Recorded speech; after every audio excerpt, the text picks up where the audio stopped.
The nervous system is divided into the central nervous system, so the brain and spinal cord, and the peripheral nervous system, which includes all the nerves that connect the central nervous system to the muscles and organs.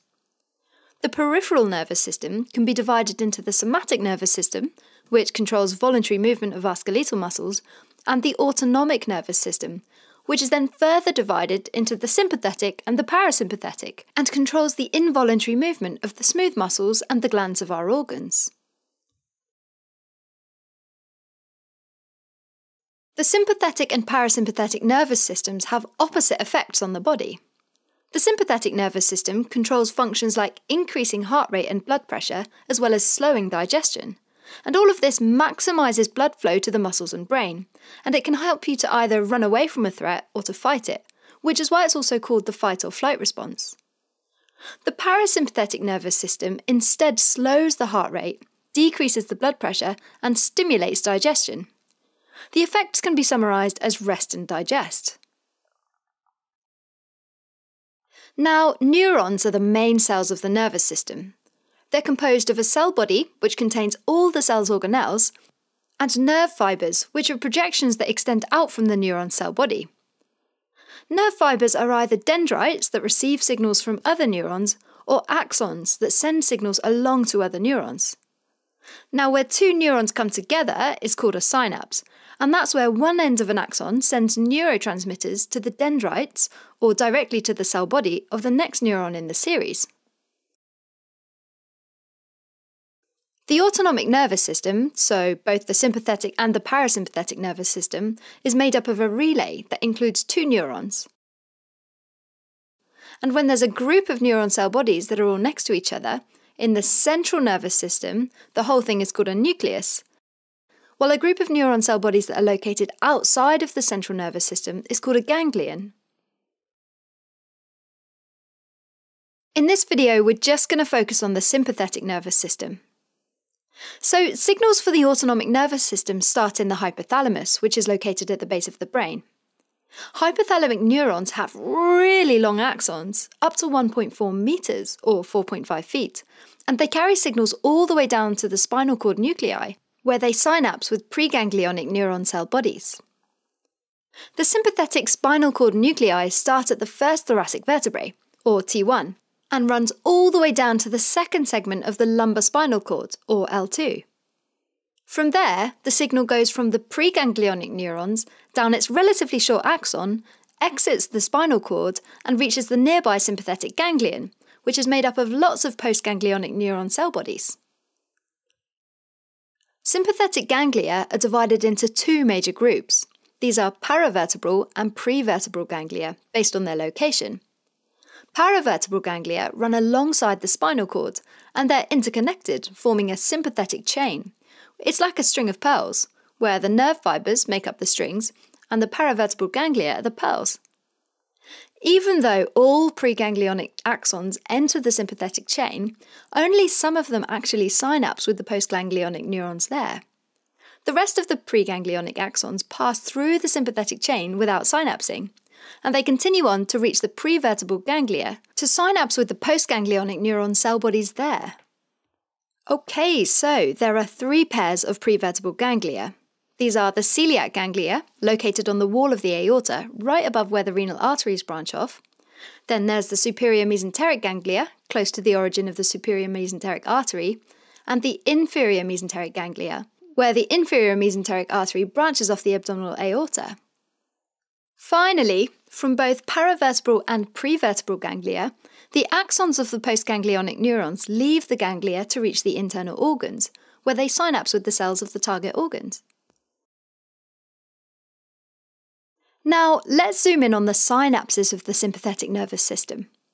The preganglionic and postganglionic neurons release different neurotransmitters, which are the tiny little molecules that nerve cells use to communicate with one another.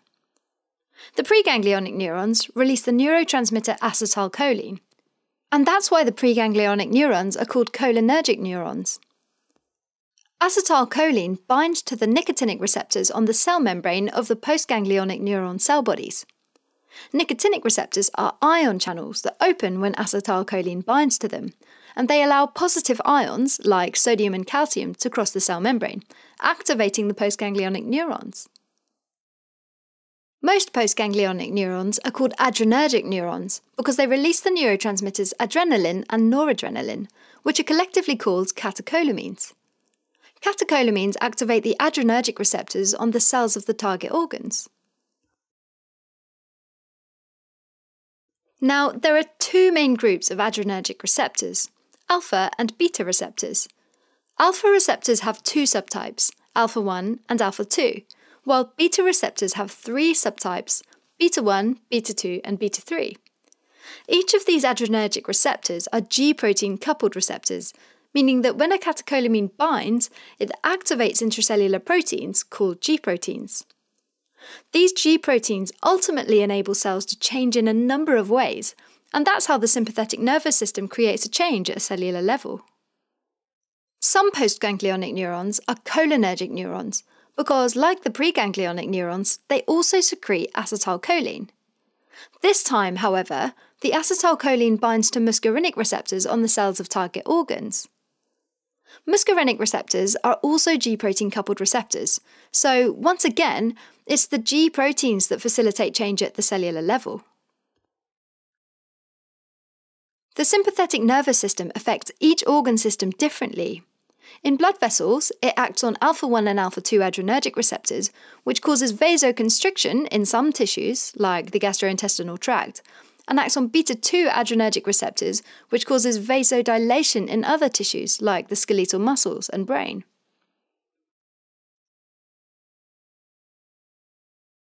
In the heart, it acts on alpha 1 and beta 1 adrenergic receptors, which increase the heart rate and contractility, and that helps to pump more blood out. In the lungs, it acts on beta 2 adrenergic receptors, and this causes bronchodilation, which increases oxygen delivery to cells. In the salivary glands, it works on beta 2 adrenergic receptors to decrease saliva secretion. In the liver, it works on beta 2 adrenergic receptors so that more glucose is released into the blood, since the body has increased energy needs. In the pupils, it acts on alpha 1 adrenergic receptors, triggering mydriasis or dilation to help with vision. In the bladder, it acts on alpha 1, alpha 2 and beta 3 adrenergic receptors to relax the bladder muscle called the detrusor muscle. In the skin, it works on muscarinic receptors to increase sweat production.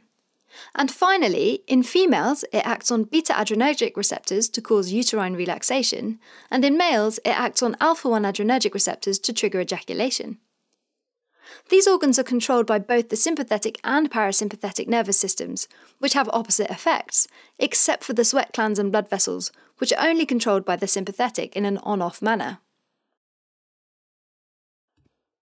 The sympathetic nervous system is active all the time at a low level, and in extreme or dangerous situations, the level of activation increases, triggering the fight or flight response. The net effect is that there's an increased cardiac output and that blood is diverted away from organs of the gastrointestinal tract and towards the muscles which need it to fight or run away, as well as the organs like the brain to help think more clearly and be alert. Alright, so as a quick recap, the sympathetic nervous system is one of the divisions of the autonomic nervous system. The entire system is based on a preganglionic or cholinergic neuron that releases acetylcholine and a postganglionic neuron that releases either catecholamines or acetylcholine to a target cell.